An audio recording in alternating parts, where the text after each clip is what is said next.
started the Cape Wrath Trail on May the 11th. It starts in Fort William, where you can get a ferry over a lock and start on the other side, and heads up to the most northwesterly point in the UK.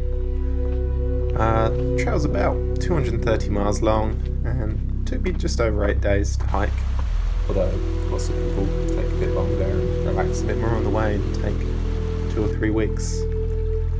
As you can see, I was super lucky with the weather and conditions on the trail. I think May is almost definitely the best month to hike in Scotland.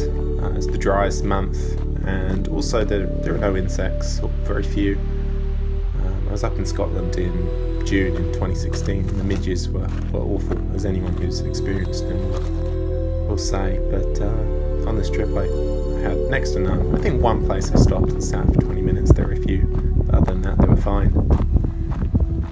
It's got a reputation for being the wildest and most remote hike in the UK. It's unmarked.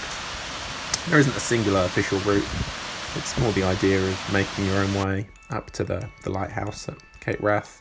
So you have to carry a little bit of food at times. I think the most food I had to carry was about 3 days worth. But obviously this depends on how fast you're going and which route you do. I met someone who was carrying about 7 days worth of food, which is pretty heavy, but not necessary to carry quite that much, I don't think.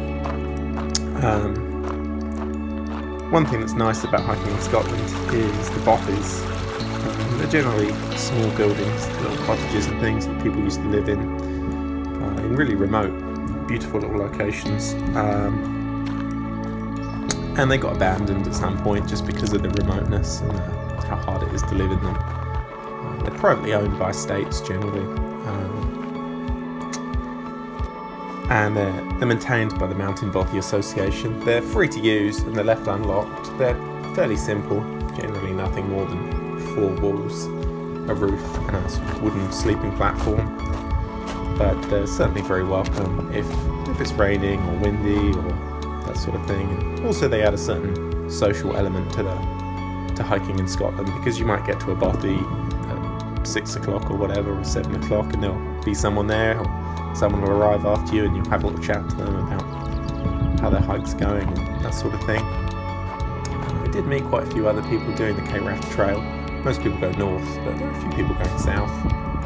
It's getting into quite a popular trail, I think, in the last few years.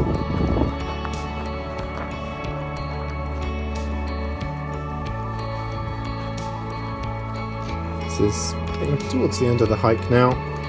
The last couple of days. You can see the sea, the coast behind that. The last day or so is pretty coastal. This is Sandalwood Bay ahead, really beautiful little beach down there. And that's the lighthouse at Cape Wrath, and the end.